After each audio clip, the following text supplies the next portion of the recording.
नमस्कार दोस्तों, मैं आज आपके लिए लेकर आया हूँ बीएड फर्स्ट ईयर की डेली लेसन प्लान की डायरी। तो अपना डेली लेसन प्लान में है पहला पाठ, दैनिक पाठ योजना 1।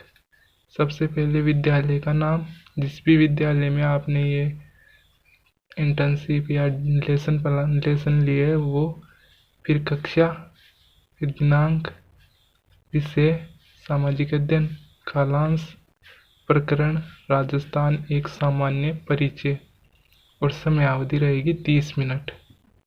तो सबसे पहले अपन को 2 कॉलम बना लेने हैं। पहला कॉलम शिक्षण उद्देश्य का होगा, दूसरा कॉलम अपेक्षित व्यवहारगत परिवर्तन का होगा, जिससे कि जो छात्रों में परिवर्तन आता है वो होगा। तो पहला अपना शिक्षण उद्देश्य है ज्ञानात्मक। तो ज्ञानात्मक में क्या पहला पॉइंट है, विद्यार्थी राजस्थान के मानचित्र के द्वारा राज्य के विभिन्न प्रदेशों की पहचान कर सकेंगे। दूसरा पॉइंट है ज्ञानात्मक में ही, विद्यार्थी राजस्थान का सामान्य परिचय प्राप्त कर सकेंगे, जिसमें ऐतिहासिक, भौगोलिक व राजनीतिक स्थिति का प्रत्यास्मरण कर सकेंगे। तो ये अपना पहला ज्ञानात्मक हो गया। इसके बाद बॉक्स को कर देना है बंद। अगला बॉक्स बनाना है अवबोध का, जिसमें पहला पॉइंट है विद्यार्थी राजस्थान के ऐतिहासिक, भौगोलिक व राजनीतिक स्थिति की व्याख्या कर सकेंगे। दूसरा पॉइंट है अवबोध में, विद्यार्थी राजस्थान का सामान्य परिचय प्राप्त करते हुए ऐतिहासिक स्थिति की तुलना वर्तमान से कर सकेंगे। ये 2 पॉइंट बनने के बाद फिर इस बॉक्स को बंद कर देना है, और अपना फिर आता है तीसरा पॉइंट। शिक्षण उद्देश्य का पहला पॉइंट हो गया ज्ञानात्मक, दूसरा अवबोध, और तीसरा आता है ज्ञानोपयोग। तो ज्ञानोपयोग में पहला है विद्यार्थी राजस्थान का सामान्य परिचय प्राप्त करते हुए राजस्थान की ऐतिहासिक व भौगोलिक व राजनीतिक स्थिति के संबंध में जानकर उसका प्रयोग अपने भावी जीवन में कर सकेंगे। दूसरा पॉइंट है ज्ञानोपयोग का, विद्यार्थी राजस्थान का सामान्य परिचय से संबंधित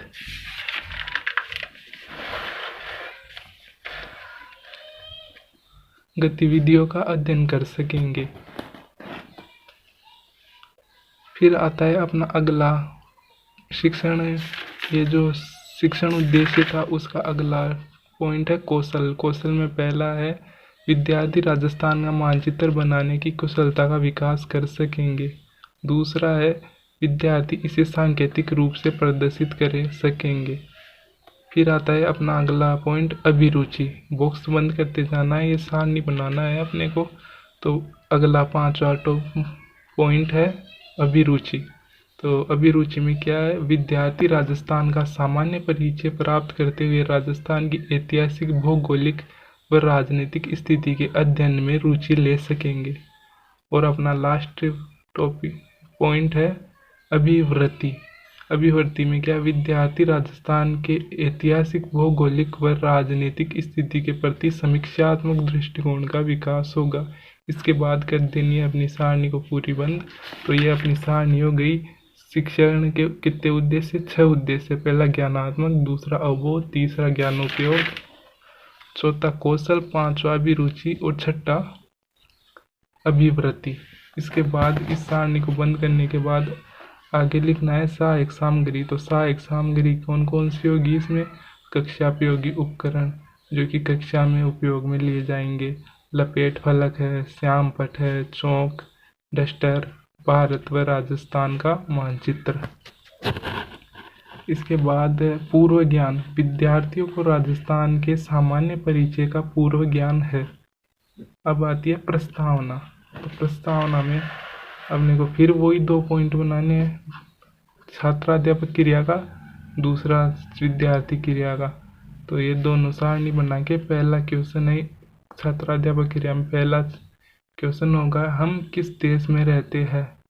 तो छात्र जवाब देंगे भारत देश में। दूसरा क्वेश्चन होगा भारत में कुल कितने राज्य हैं। तो विद्यार्थी जवाब देंगे 28 राज्य।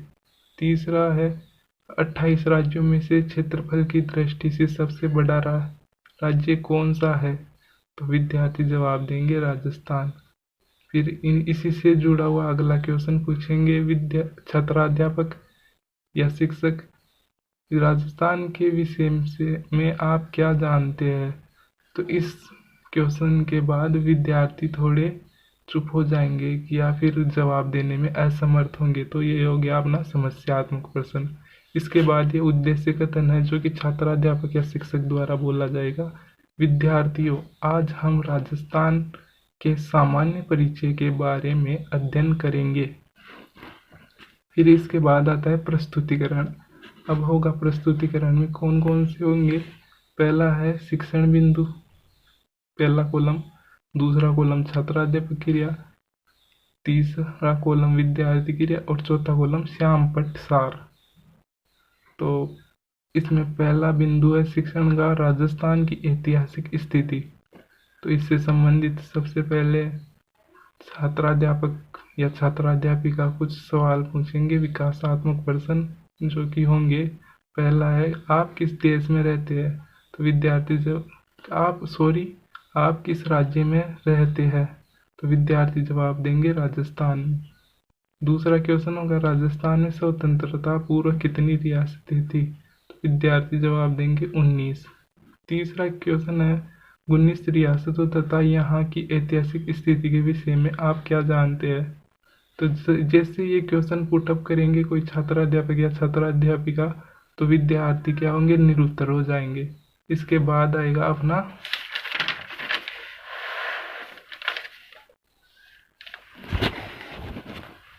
छात्राध्यापक कथन, जो कि एक छात्र द्वारा बोला जाता है। क्या है ये, भारत के उत्तर पश्चिमी भाग में हमारा राज्य राजस्थान स्थित है, जो कि क्षेत्रफल की दृष्टि से देश में सबसे बड़ा है। जब भारत स्वतंत्र नहीं हुआ था तब राजस्थान में 19 रियासतें, 3 ठिकाने व एक केंद्र शासित प्रदेश था। 1948 से 1956 तक राज्य की तत्कालीन सभी रियासतों, ठिकानों आदि का एकीकरण करके राजस्थान राज्य का निर्माण किया गया। ये छात्राध्यापक कथन होने के बाद जैसे ही छात्राध्यापक ये कथन बोलेंगे उस समय विद्यार्थियों की क्या क्रिया रहेगी। विद्यार्थी ध्यानपूर्वक सुनेंगे तथा मुख्य बिंदुओं को अपनी अभ्यास पुस्तिका में लिखेंगे। और इसके बाद जो श्यामपट्ट सार होगा वो है स्वतंत्रता से पूर्व राजस्थान में 18 रियासतें, 3 ठिकाने एंड एक केंद्र शासित प्रदेश में विभक्त था। इन्हीं स्थानों का एकीकरण कर राजस्थान बनाया गया है।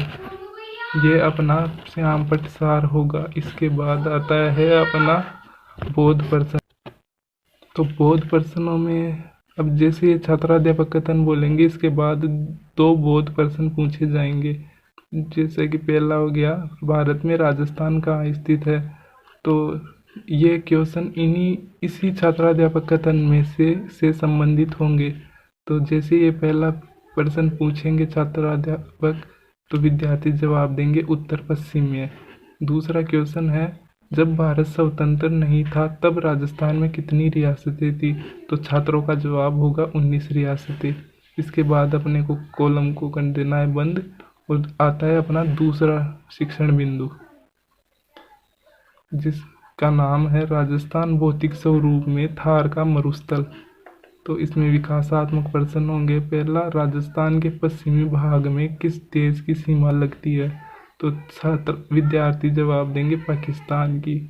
दूसरा क्वेश्चन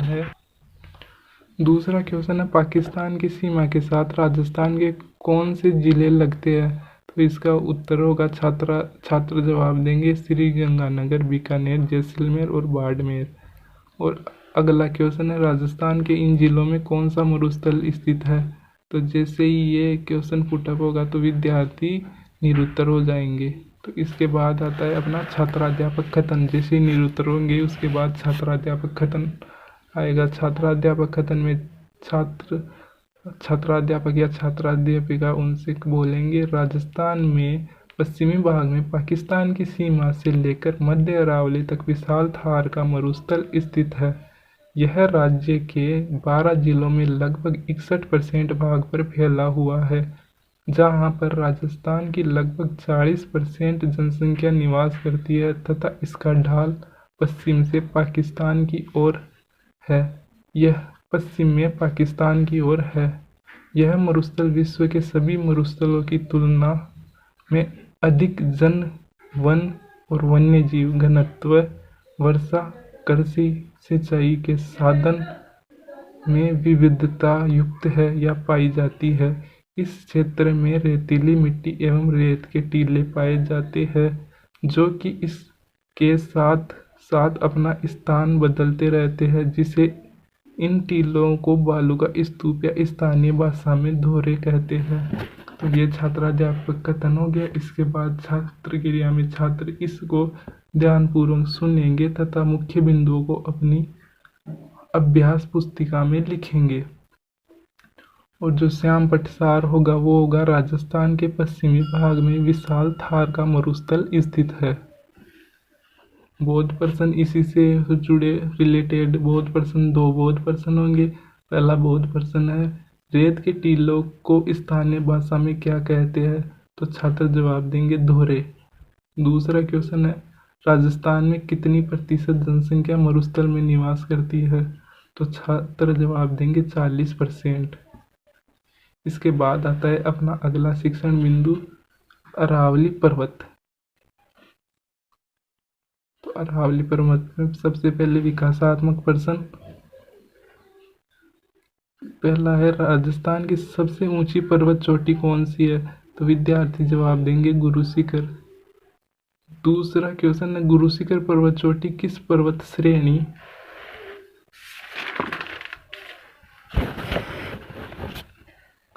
में स्थित है, तो विद्यार्थी जवाब देंगे अरावली में।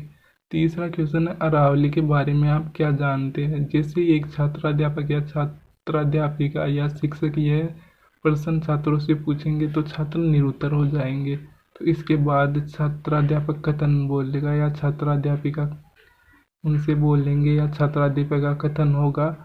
राजस्थान के मध्य भाग में चारों दिशाओं में लगभग 9% भाग पर अरावली फैला है।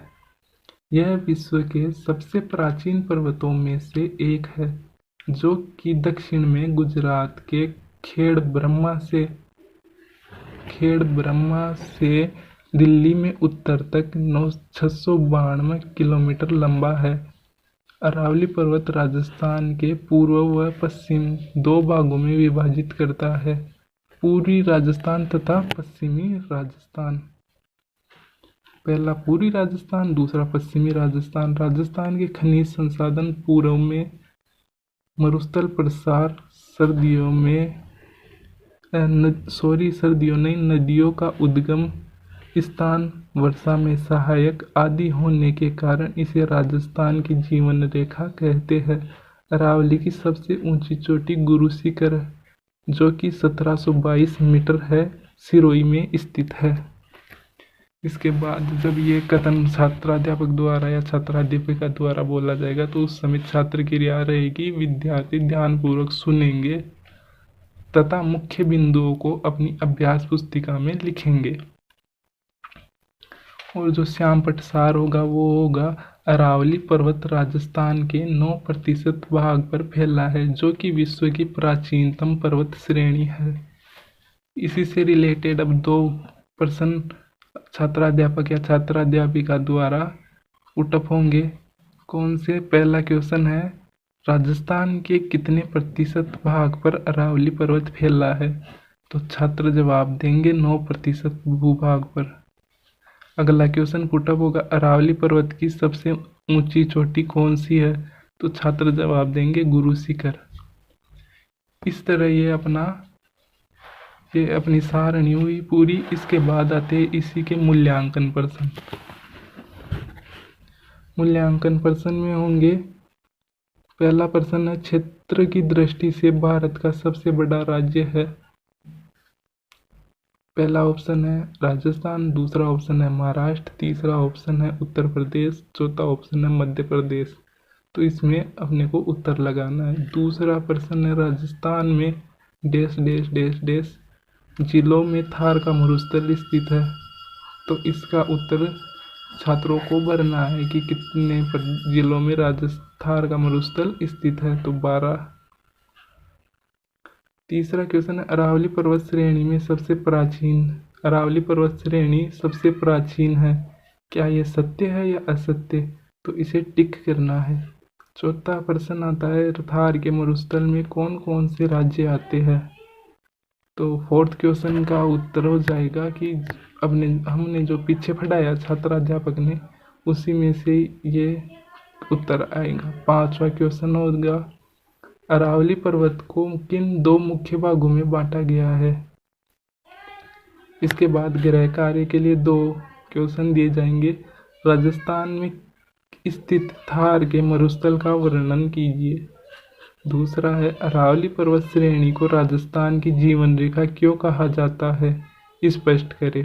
ये 2 गृह कार्य के लिए होंगे और इसके बाद ये पर्यवेक्षक टिप्पणी हो जाएगी। और इस प्रकार अपना ये डेली लेसन प्लान का पहला लेसन होता है पूरा। धन्यवाद। और चैनल पर आप यदि नए हो तो चैनल को सब्सक्राइब करें, वीडियो को लाइक करें। Thank you.